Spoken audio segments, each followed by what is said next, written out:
Hey everybody, back again to talk more about a thing I really like called tattoos. I guess if you're listening to this, you might like tattoos as well. Let's chat. Today I want to talk about a relic, almost an antique in the tattoo world, post-digital realm.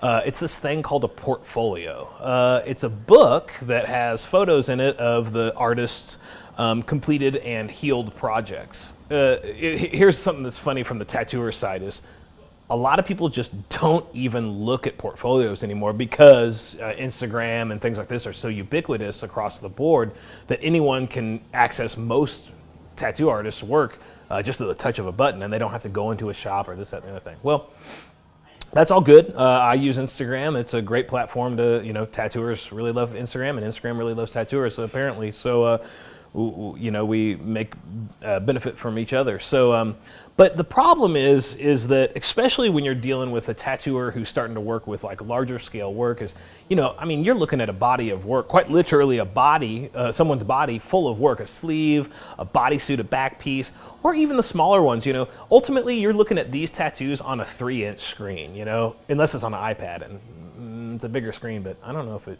even shows up that well, but what do I know? So most people are just scrolling through these Instagram, and the screen size is one thing, and if you're honest with yourself, I'm honest, when I'm scrolling through, I have to remind myself to flip, and once I like something, I'll just swipe it away, and I'm looking at this thing for like a couple of seconds at max.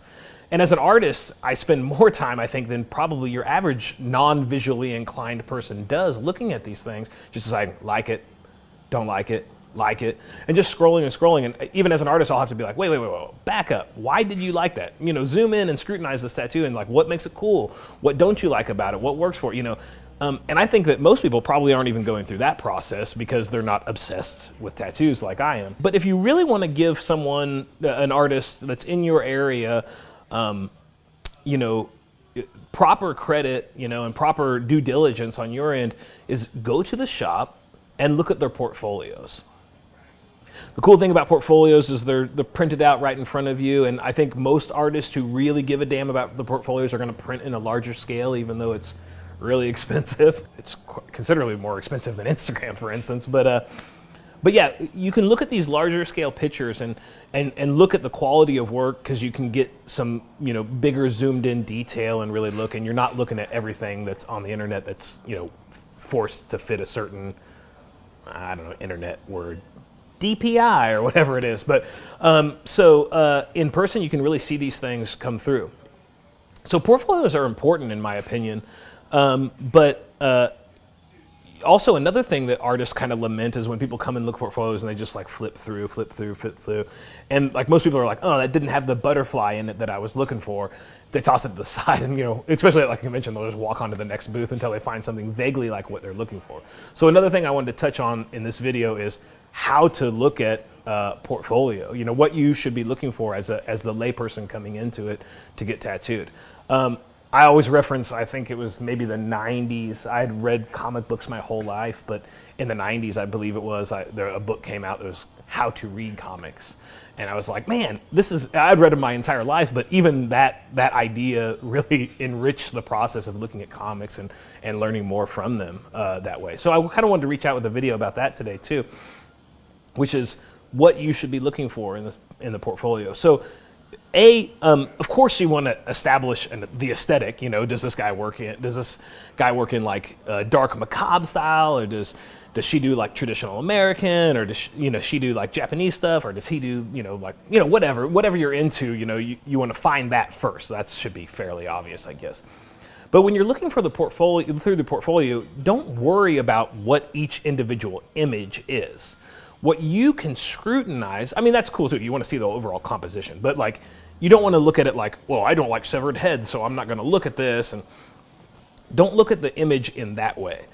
You want to look for the fidelity of the line work. Is the line work crispy and clean to a relative greater or lesser degree? Some artists also have their own predilections on whether or not they want to make a super clean tattoo, or sacrifice a little bit of that clean tidiness for like the power of the tattoo, the visceral power to come through, you know, so this is all variable. But in general, you want to see, of course, a competent and clean line work. Lines that, you know, don't miss each other, don't pass each other, but connect nicely, you know, consistency in the line work, and some sort of suppleness in the line work. And then is there shading even? Now that doesn't mean is there shading, like black and gray shading, smooth. That's one type of black and gray shading. Another type has a lot of grit to it, has a lot of texture to it. That's up to the artist's aesthetic and your aesthetic as well. But whether it's smooth or gritty or textured, is that even? Is that consistent throughout the entire tattoo? And then, of course, color. If you're interested in color, you want to understand, or even if you're not, if you just want to see what the tattooer is worth, you know, is can they pack solid color in an area? Can it be solid and there's no like holidays where things are kind of missing and dropped out? Or can they make smooth blends between colors? Again, this is something that up to the artist. Some artists like a smoother blend, some like a bit more of a wood blocky kind of chunkiness to their tattoos, especially like in Japanese tattooing. But yeah, look for the quality and fidelity of the line work, the shading, and the color packing, and of course knowledge of color theory and things like this. And I think that if you find an artist that has an aesthetic that you like and has all these things to a relatively high degree of quality, then you're going to walk out of there that day with a high quality tattoo. And you can normally kind of bank on that. Oh, and one more thing I want to talk about is also look in the portfolio. Any healed tattoos you see, so if you see a tattoo that looks a little bit more ashy and has like hair grown on it over it, you know, we call it healed and hairy in the craft, but if you see those ones, that's the real look at what a tattoo is going to look like. Sans Instagram filters that adjust for lighting and contrast and richness, and sans any Photoshop that's outright fucking lying to you about what that tattoo is going to look like. You see a healed tattoo in a portfolio that hasn't been doctored by Photoshop and all these things.